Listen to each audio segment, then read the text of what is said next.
Di pertimbangannya menerima tawaran ini selain karena alur ceritanya mungkin apa sih Kak? Lagi kan horor Pertimbangannya karena ya itu dari segi cerita. Jadi kan awalnya kayak aduh aku terima nggak ya, karena aku yakin banget yang namanya syuting film horor itu kan melelahkan.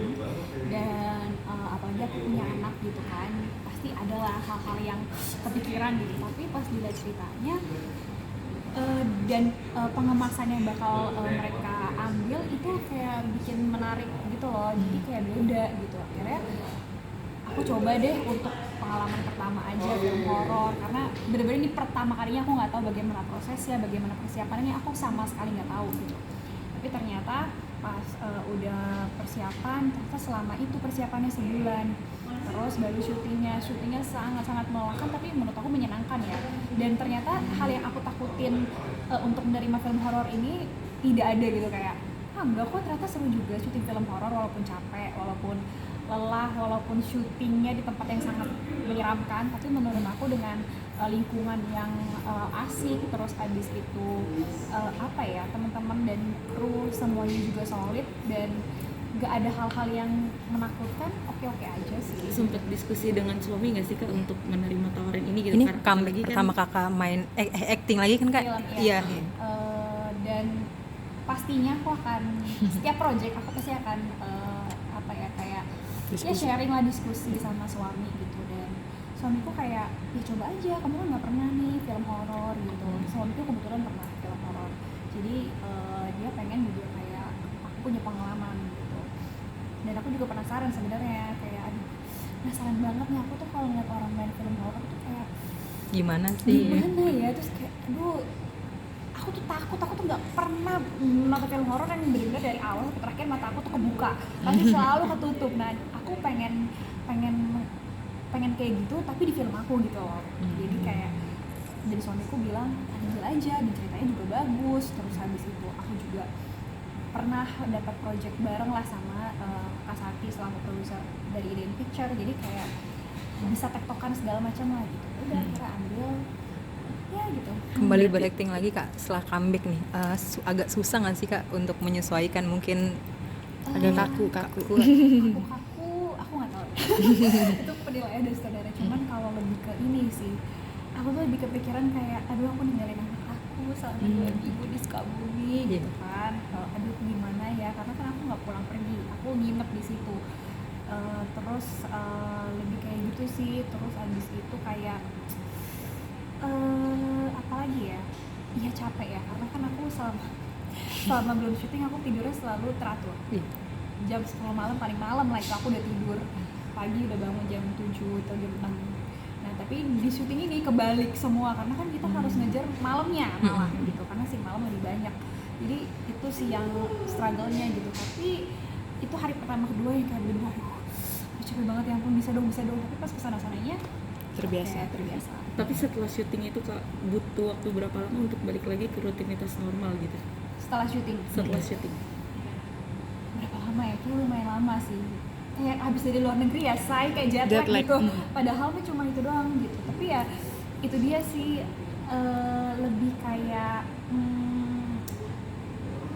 gimana ya, itu sih waktu tidurnya. Terus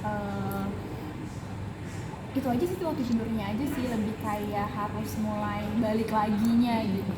Karena itu dia syutingnya kan dibalik kalau film horor gitu. Itu aja sih. Sebulan lebih ada tuh? Nggak sampai sebulan sebenarnya ya, paling kayak semingguan lah aku mencoba untuk mengubah ke pola hidup kembali sehat.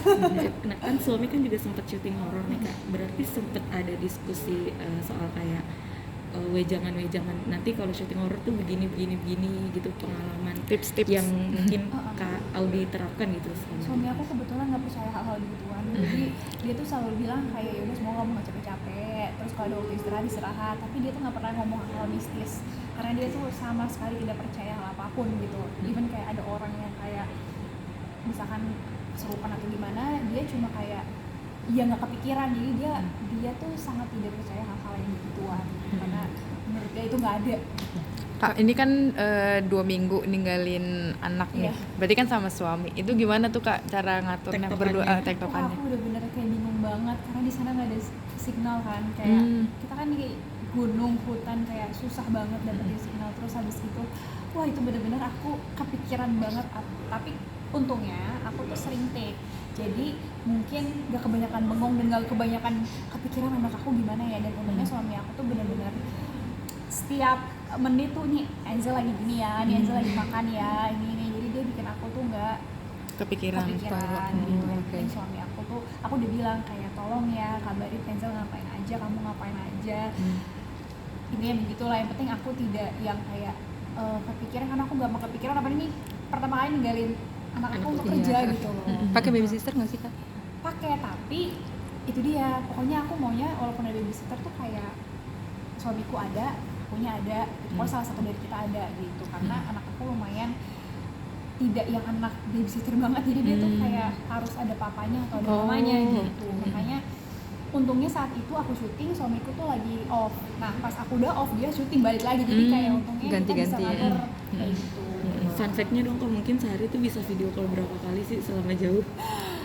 Selama syuting pokoknya pagi siang malam sih, karena kan aku take terus kan kebanyakan, jadi nggak bisa sering-sering video call. Nah kalau malam aku misalkan aku break misalkan jam 11 malam gitu, adalah break yang cepat. Menurut aku 11 malam itu udah cepet ya. 11 malam itu sempetin video call sama suami walaupun anakku udah tidur. Karena aku tidur jam 8 gitu. Kak terakhir, kayaknya ada perubahan badan setelah melahirkan kakak, jadi lebih kurus. Itu boleh diceritain nggak sih cara dietnya segala macam itu? Cara dietnya pertama kali udah mulai kurusan itu pas syuting ini sih. Oh pas itu gini justru kak. Karena olahraga itu. Ini mulai syutingnya kapan sih kak? Juli. Oh, Juli. Juli tahun kemarin. Nah itu aku udah mulai. Turun berapa kilo kak kalau boleh tahu? Pokoknya sebelum syuting itu aku kan 56. Pas syuting hari pertama itu aku udah 52. Pas udah selesai syuting turun terus sampai 48. Sampai akhirnya aku udah nggak bisa di kekurusan, jadi aku pengen maintain dengan olahraga gitu supaya gak kendor juga lah ya kan, maksudnya dari yang agak gemuk terus kurus, jadi maintainin ke olahraga. Dan sekarang cuma fokusnya itu bukan turunin berat badan tapi lebih ke Menjaga konsisten. Berarti setiap bulan olahraga dan jaga setiap pola hari, makan setiap hari. pokoknya ada satu hari aku rest doang, tapi setiap hari aku olahraga, entah itu pilates, tenis, nge-gym, terus kadang juga boxing kayak gitu. Berarti olahraga tersebut juga tadi kalau dilakukan buat persiapan film Iya, ini juga. persiapan juga. Biasanya setiap hari itu berapa lama kak? Pokoknya sehari aja tuh, pokoknya misalkan sejam aku pilates di pagi hari, terus siang aku coba sejam nge-gym. Jaga makan juga nggak sih kak? Jaga makan ya, jaga makan. Kurangin gula atau apa gitu? Aku nggak makan, kurangin gula, terus nggak makan tepung, terus juga aku nggak makanan olahan, terus nggak junk food, fast food gitu enggak, nyemil juga enggak. Kayak gitu sih, jadi kayak makanan utuh aja gitu, kayak ayam, ikan, daging yang benar-benar utuh. Terus me time ke Audi selama di lokasi syuting, kalau break tuh biasanya ngapain kalau makan nyemil-nyemil? Enggak, Dengerin aku aja sih, atau kayak ngobrol sama beberapa pemain gitu aja sih, atau kalau bisa tidur ya tidur, tapi kebetulan aku nggak bisa tidur kalau di lokasi syuting, kayak mencoba untuk kayak tidur nggak bisa sih. Jadi kayak cuma ya paling dengerin lagu atau video call sama anak, atau kayak ngobrol sama beberapa pemain kayak gitu aja sih. ada barang kesayangan yang dibawa nggak sih kak kalau syuting gitu? Waktu kemarin syuting aku bawa bantal anak aku. Oh biar rasa kangennya hilang gitu. Rasa kangen aku Iya. bawa, dia ada kan bantal ada 2 atau 3 di tempat tidur dia, aku bawa 1 jadi kayak Wanginya sama Iya, gitu. iya. Oke deh.